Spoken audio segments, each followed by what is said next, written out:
My necessaries are embarked. Farewell. And, sister, as Winki's benefit and convoy's assistant, do not sleep, but let me hear from you. Do you doubt that? For Hamlet, and the trifling of his favor, hold in fashion, a toy in blood, a violet in the youth of priming nature, forward, not permanent, sweet, not lasting, the perfume and suppliance of a minute, no more. No more, but so? Think it no more. Perhaps he loves you now, and no soil nor coddle doth besmirch the virtue of his will. But you must fear, his great his weight, his will is not his own. He may not, as unvalued persons do, carve for himself, for upon his choice rests the health and sanctity of this entire state. Then weigh what loss your honor may sustain. If, with due credence in ear, you list his songs, or lose your heart, or your chaste treasure open to his unmastered importunity. Oh, stop. Fear it, Ophelia. Fear it, my dear sister, and keep you in the rear of your affection, out of the shot of danger and desire. Be wary then. That safety lies in fear. Youth to itself rebels, though none else near.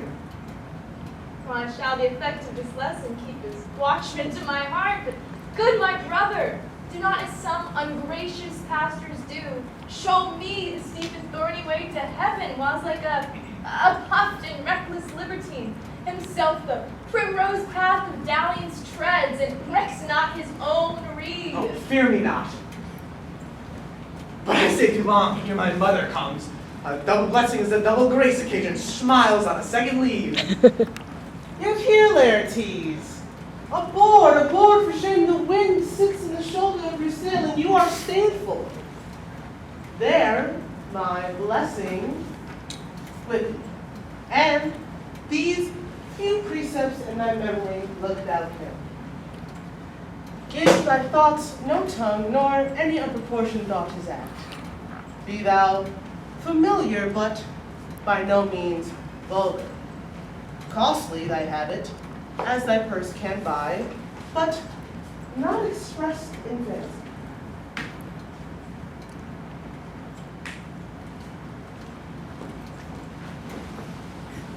Rich, not gaudy.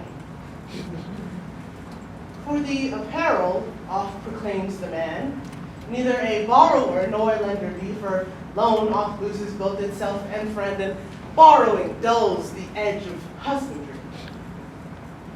This, above all, to thine own self be true, and it must follow as the night the day that thou canst not then be false to any man. Farewell. My blessing ceases. Most humbly do I take my leave, my lady. Time invites you. Go, your servants tend. Farewell, Ophelia, and remember well what I've said to you. 'Tis in my memory locked, and you yourself shall keep the key of it. Farewell. What is Ophelia he has said to you? So please you, something touching the Lord Hamlet.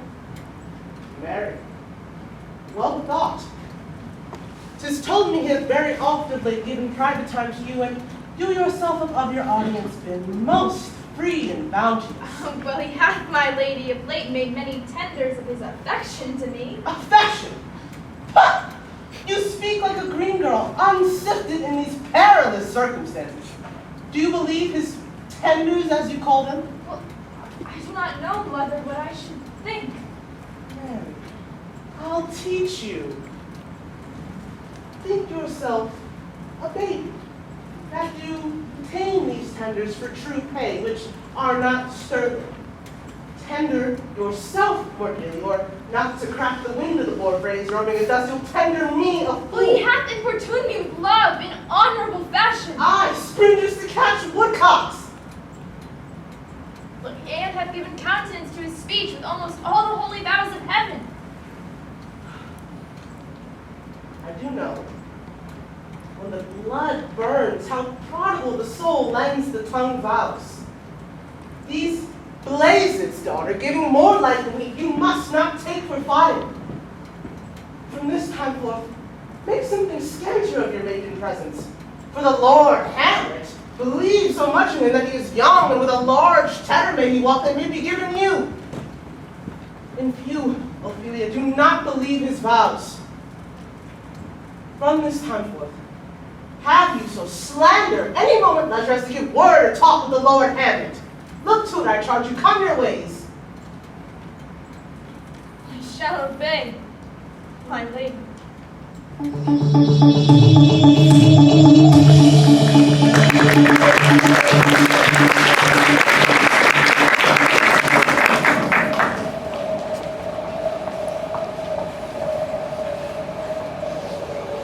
Here, by truly, it's very cold. Tis a nipping and an eager air. What hour now? I think it likes the 12. No, we've struck.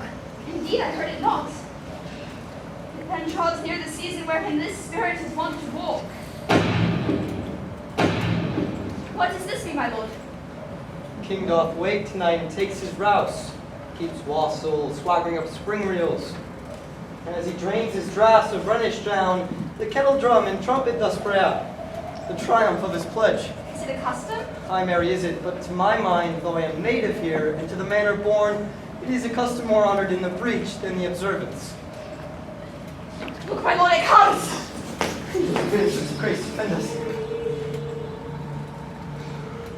Now, spirit of health, our goblin fan, bring with the airs from heaven or blast from hell, be thy intent wicked or charitable.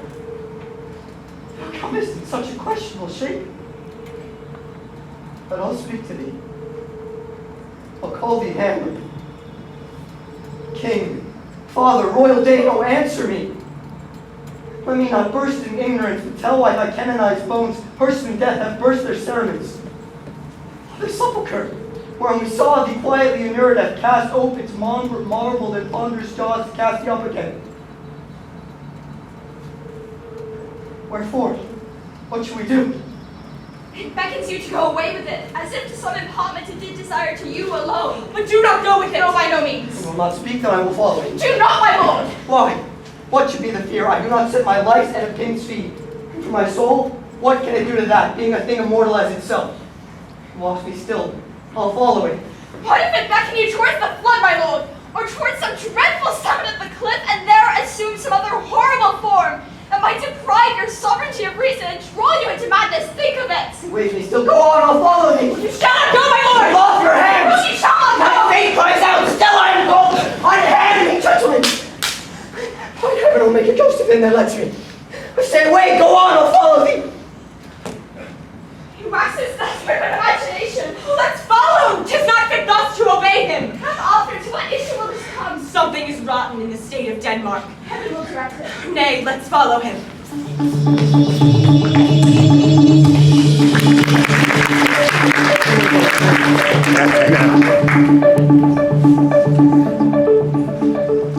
Whither wilt thou lead me? Speak, I'll go no further. Mark me. I will. My hour is almost come, when I to sulphurous and tormenting flames must render up myself. Pity me not, but lend thy serious hearing to what I shall unfold. Speak. I am bound to hear it. So wilt thou to revenge when thou shalt hear. What?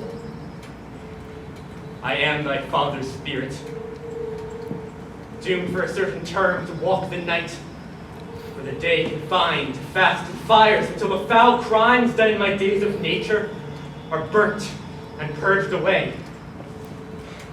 But that I am forbid to tell the secrets of my prison house. Could a tale unfold, whose lightest word would harrow up thy soul, freeze thy young blood, make thy two eyes like stars start from their spheres. But that this eternal blazon must not be to ears of flesh and blood. List! List! Oh, list! Thou didst ever thy dear father love. Revenge is foul and most unnatural murder. Murder? Murder, most foul, as in the best is that this, most foul, strange, and unnatural. Haste me to know it. that I with wings as swift as observation with the thoughts of love may sweep me to my revenge. Find the act. 'Tis given out that, sleeping in my orchard, serpent stung me. Know this, noble youth, the serpent that did sting thy father's life now wears his crown. So my uncle? Aye, that incestuous, that adulterate beast, with witchcraft of his wits, with traitorous gifts did bend to his shameful lust the will of my most seeming virtuous queen. Oh, Hamlet, what a falling off was there! From me, whose love was of that dignity that went hand in hand even with the vows I made to her in marriage, to decline upon a wretch whose natural gifts were poor to those of mine. Soft. Methinks I scent the morning air. Brief let me be. Sleeping in my orchard, my custom always of the afternoon. Upon my secure hour, thy uncle stole, and with juice of cursed heaven on in a vial. To the porches of my ears did pour the leprous distilment, whose effect holds such an enmity with blood of man that swift as quicksilver it courses through the natural gates and alleys of the body, and with a sudden vigor doth posset and curb the thin and wholesome blood. So did it mine. Thus was I, sleeping by a brother's hand, of life, of crown, of queen at once dispatched, cut off even the blossoms of my sin, unhoused, disappointed, unannealed. If thou hast nature in thee, bear it not. Let not the royal bed of Denmark be a couch for luxury and damned incest. But, howsoever thou pursuest this act, taint not thy soul, nor let thy mind contrive against thy mother aught. Leave her to heaven.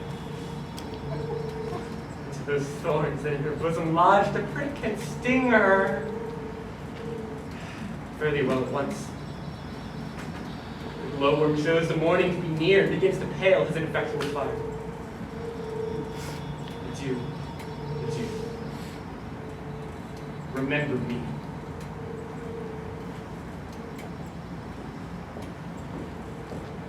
Oh, you ghost of heaven. Oh, earth, what else shall I call hell? Yea, from the tables of my memory, all wipe away all trivial fawn records, all saws of books, all forms, all treasures path that youth and observation have copied there. And thy commandment alone shall live within the book and volume of my brain, unmixed with baser matter. Oh, most pernicious woman! Oh, villain! Villain, smiling! Damn it, villain, that one may smile and be a villain. At least it may be so with Denmark. So, uncle, that you are now to my word. It is adieu, adieu, remember me. I have sworn it.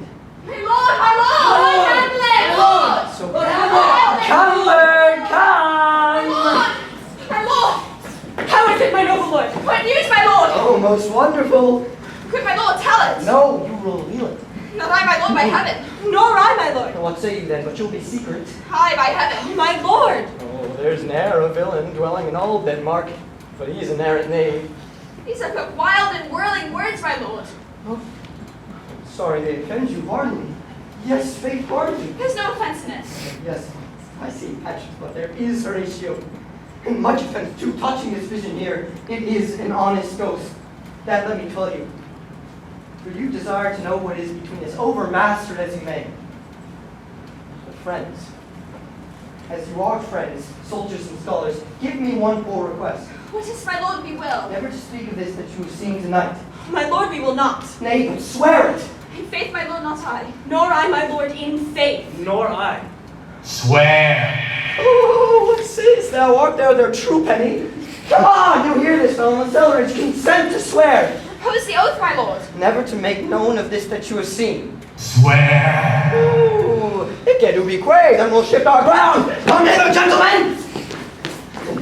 Swear to never make known of this that you have heard. Swear. Well said, old mole. Canst thou work in the earth so fast, O worthy pioneer? Once more, remove, good friends! Day and night, this is but wonder strange. And as a stranger, give it welcome. There are more things in heaven and earth, Horatio, than are dreamt of in your philosophy. But come. Here's before, never so help you mercy, how strange or odd somewhere I bear myself, as I shall think me to put on an antic disposition, that you at times, seeing me, never shall with arms encumbered thus, or this head shake, or by pronouncing of some doubtful phrases, well, we know, or we would, we could, or some ambiguous giving out to note that you know aught of me, this not to do. That your most grace help you, swear. Swear. Rest, perturbed spirit. Now, gentlemen, let us go in together, and still your fingers on your lips, I pray you. Time is out of joint. Oh, cursed spite, if ever I was born to set it right.